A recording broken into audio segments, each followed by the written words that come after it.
I wake up and all I smell are a bunch of bots. Hi, welcome back. One of the most frustrating things anyone can encounter is online fraud, especially if you're an individual who has fallen victim to an online scam. The reason online fraud continues to happen is because of the increase in online scams that occur as technology and the internet continues to become more advanced and more accessible. There are three types of scams that I find to be more annoying comparable to any of the other types of scams. But generally speaking, they all fall under the same category of online fraud. But they each use a different method of online scamming in order to steal the personal information and, in most cases, the money of the victim who has fallen for the scam. Phishing scams, social media impersonation scams, and online dating scams. I'm going to go over these scams by talking about how someone might fall for the scam and explain how the scam works so that hopefully in the future you are able to identify and avoid this type of scam. Let's start with the most common one. Phishing is a type of scam where a cybercriminal pretends to be a company or an organization that will try to send you an email and convince you to either click on a link, call a phone number, or communicate through email so that then they can perform a malicious second action that usually involves stealing your personal information. As mentioned, this is the most common form of cybercrime, with an estimate of 3.4 billion phishing emails sent every day. In 2021 globally, there were over 300,000 internet users that fell victim to a phishing scam. Despite Google's cybersecurity measures blocking 99% of phishing attempts, these emails still managed to reach the users and convincing some of them that they were legitimate. These days, it's damn near impossible to not receive these email scams. To help you better understand what this scam looks like, here's an example of one I received this month. Okay, so there's actually two parts of this email. There's a written portion and then there's the attached document. I'm not going to show you the written portion because there are some addresses that seem legitimate and I don't think it's wise to show them. But I'll just read it to you. Hi, this is Jarmel Gordon. Thank you for your recent orders. Just following up to ensure you received the attached payment breakdown document. And as you can see, it's from Geek Squad. Now, as you notice, there are some stuff that's blocked out, so my email account, as well as some phone numbers that belong probably to the scammer. And you will also notice the ridiculously large amount of money that apparently I owe Geek Squad. So obviously, Geek Squad is known to be a legitimate tech service provider that usually offers different kinds of protection plans and so much more. But here's the thing, I've never actually used Geek Squad, so it is kind of weird that I just randomly get an email from them. But let's just see exactly what it is that I supposedly purchased. So as you can see, there is two items, the protection plan and the multi-device protection. The protection plan being apparently a Geek Squad PC protection. Ooh, don't have a PC, so I don't know why I apparently bought that, but I apparently did. $399.99. Wow, that's gotta be some good protection. And then the multi-device protection, which is a computer and tablet protection. I don't have a tablet, but yeah, I guess I need that.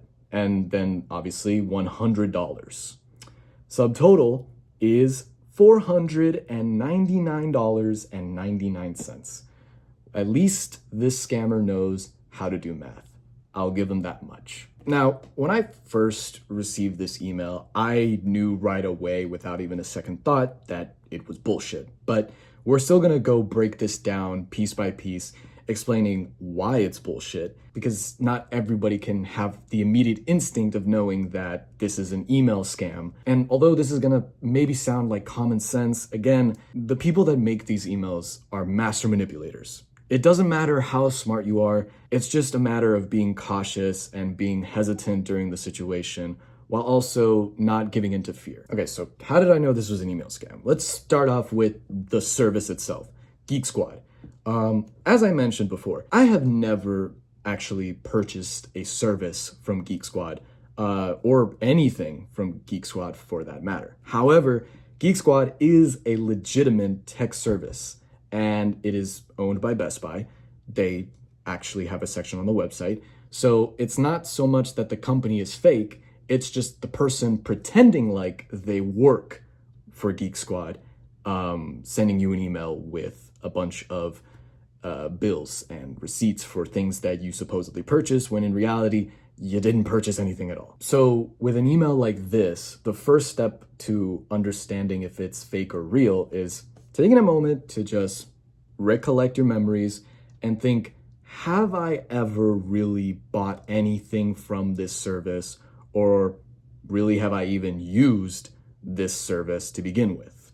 And if you did, then maybe you want to confirm with the actual service about these purchases. And if you didn't, then trust me, you should trust your gut in knowing that if you never even received emails or even bought anything from this service, then most likely it's a fake fucking email. Now, let's say you do use this service. Let's say that you have made purchases from the company or organization that is sending you this email, right? The second step would actually be to contact the service that you're receiving this email from. Not using the phone numbers from this email, because I'm going to be honest with you, they're not real company phone numbers. These are phone numbers that the scammer made. If you really want to confirm whether or not these phone numbers are legitimate, go on Google, type in Geek Squad, and you will find the actual phone number to Best Buy that will direct you to the Geek Squad services. And there you can actually confirm with a legitimate employee, not a scammer who puts their random phone number and tries to convince you to call them so that you can then have a conversation and sooner or later start talking about giving them your social security number. But in the end, that employee is going to confirm whether or not these purchases were legitimate, if they even happened to begin with.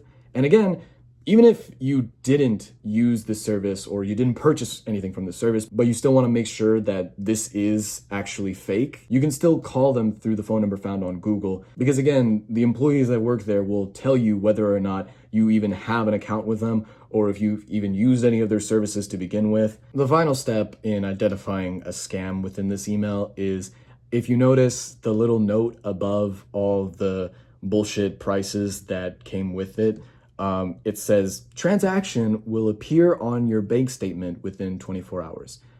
As I'm recording this video, which is March 28th, this email was sent to me on March 14th. So it's been about 14 days since this email was sent to me, and I've checked my bank statement and I've checked my bank account. There was not even close to $500 worth of protection plan services / multi-device protection services that came from Geek Squad. So yeah, that already lets me know right away that the scammer is full of shit. And that obviously they're just trying to give you a false sense of urgency, meaning that they're trying to use fear tactics to convince you that you need to immediately respond to us, or you need to click on this link immediately, or you need to do X, Y, and Z, provide us, all the information that you have and make sure that you either pay it off or that you claim this. Otherwise, something bad's gonna happen. When in reality, just by doing nothing and waiting, nothing happens at all. So just by recognizing those three things in those three steps, you can tell easily that this email is without a doubt a scam. Another example of a phishing scam is one that you receive through text. It doesn't necessarily always have to be email, but I received a text from someone anonymous, and I'll have it right here, that basically is telling me that I missed a payment on my EasyTag, which, if you don't know, if you ever are trying to use the toll roads on the freeway, you usually have an EasyTag placed there so that you can automatically pay for using the toll. And in this situation, I do actually have that. And I do actually use the toll roads every now and then. So when I receive a text message like this, I have to make sure that, well, first of all, let me see if this is actually legitimate, because it tells me right away that if I don't pay my late bill,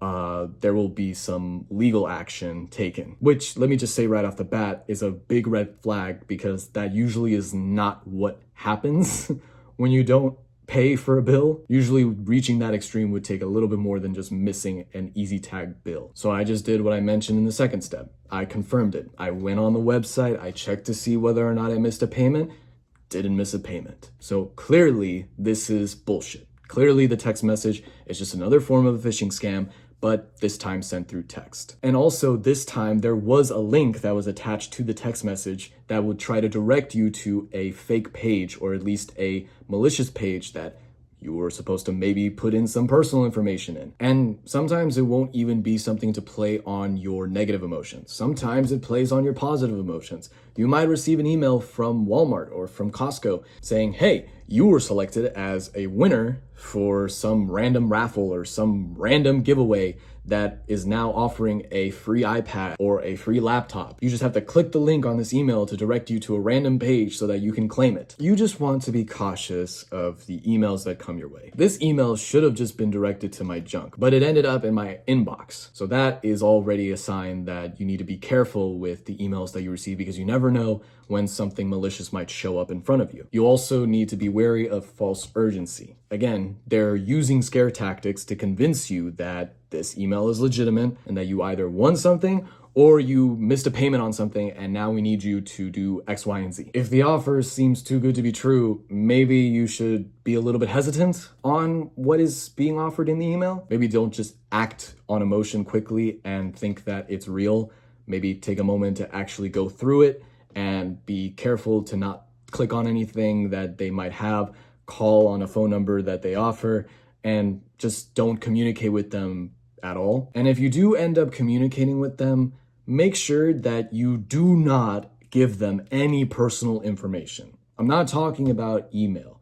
I'm talking about social security, account information, your credit card information. Any information of that nature should not be shared to these people. This next one is the one I hate the most. Social media impersonation scam refers to the act of creating a fake account or pretending to be someone else on social media and deceiving other users with this account. And there are so many ways for these scammers to trick the users on social media, whether it be online shopping, investment related, or even just using romance scams to trick people. And these days it's become much easier for these scammers to create a fake account or even hack into an existing account so that they can scam the people that are close to you or really any of your followers on that social media page. There was actually somebody who tried to use a social media impersonation scam on me.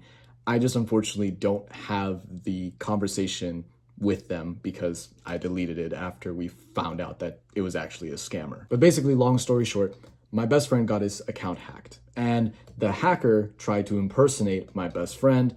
He contacted me and asked me to give him money. Supposedly, he said that my best friend's aunt was in dire need. She needed to go through some surgery and, they didn't have enough money, and he was just asking me to donate some of my own money to him. The fucked up thing is that this actually was my best friend's account on Instagram. So for him to contact me, and I normally do talk to this person on a day-by-day basis, and ask me for money is not too out of the ordinary, but at the same time, this is not something that would just happen out of nowhere, especially when they are asking me for a large amount of fucking money. And even though I was having a conversation with the scammer, slowly but surely I was starting to realize that maybe this really isn't my best friend. I'm sure if it was just some random person that I don't really talk to, I wouldn't even pay attention to what they were saying and I would just immediately tell that they were a scammer. But because it was my best friend, I did actually notice that maybe this could be real, but at the same time, the way that he was texting and just the random timing of him asking me for money did seem a bit off. So I just did what you should do when you are in this situation. Obviously, because he's my best friend, I have more than just one method of contacting him. So I just tried calling him to see if whether or not this was really him or whether or not this actually was him talking to me through Instagram. We obviously discovered that it wasn't him, and he even confirmed to me that yes, his account had been hacked, and he confirmed to me that I was not the only person who was telling him that he was supposedly asking people for money on Instagram. The reason I hate this scam so much is because how close they were to actually fooling me. Again, they are pretending to be my best friend, somebody who I am close to. And the fact that they were able to hack into his account and ask me for money is playing on not just my emotions, but the trust that I have for my best friend. So just imagining how I would have felt if I did give him the money that he asked for, and just thinking about that satisfaction that he would have felt if I actually did go through with everything that he was telling me, I would have been livid. Which is why, again, you want to take that moment to really confirm if this is the real person. If this person is legitimately someone that you know and not someone pretending to be that person and, scamming you into giving them money. This might sound like common sense to a lot of people, but also, again, this is where manipulation is taken to a whole new level. If it's someone who you know, someone who you follow because you've known them for a long period of time and they are a close friend of yours, or they might even just be a relative of yours, and they all of a sudden ask you for a favor because they know that you trust them, they know that you love them, and so they'll take advantage of that. If you do have other means of contacting them, whether it be through text message or a phone call, you want to do that immediately. You want to make sure if they are actually using that social media account and asking you for money and seeing if they are even aware of it. Sometimes it might just be someone you don't even know. They might be someone who is trying to use an investment scam on social media to convince you to give them money. The way that works is basically they'll try to share their success on something that they invested. And so they'll try to redirect you to an app or a website when in reality, it's just bullshit. And they're gonna steal all the money that you put into that website. And then you will never hear from them again and realize that that account was just a fake account to begin with. If somebody is trying to pretend like they won millions of dollars doing something, it's clear that you would need a little bit more details and context than just saying, click on this link and find out yourself. Now, if the scam occurs because your account was hacked into, it could be caused due to a couple of things. They will often use credential stuffing, which involves getting a hold of any leaked passwords from multiple platforms that the user may have an account with. And if it just so happens that that's the same password that is used for the social media account that the user has, then the hacker will have no issue gaining access to that account. This is why it's important to have strong passwords and to not reuse them. Because if the scammer finds out that it is a reused password and uses it on your social media account, then not only will it be a problem for you, but it will also be a problem for the people who end up falling victim to the social media impersonation scam. If you're using public Wi-Fi and it's not secured, it's very easy for the scammer to sniff out your data by using a network analysis tool or software that can capture your network traffic that may contain any login information for certain accounts. Now, sadly, most public Wi-Fi isn't really secured, but I'm not going to tell you to not use public Wi-Fi when it's readily available for you. The best thing you can do is have a VPN on at all times whenever you're using public Wi-Fi, but most cases that requires you to pay extra money. All I'm going to say is just be careful with what you're accessing while using the public Wi-Fi. There are many ways for scammers to get a hold of your login information, which is why you must try your best to keep it secure.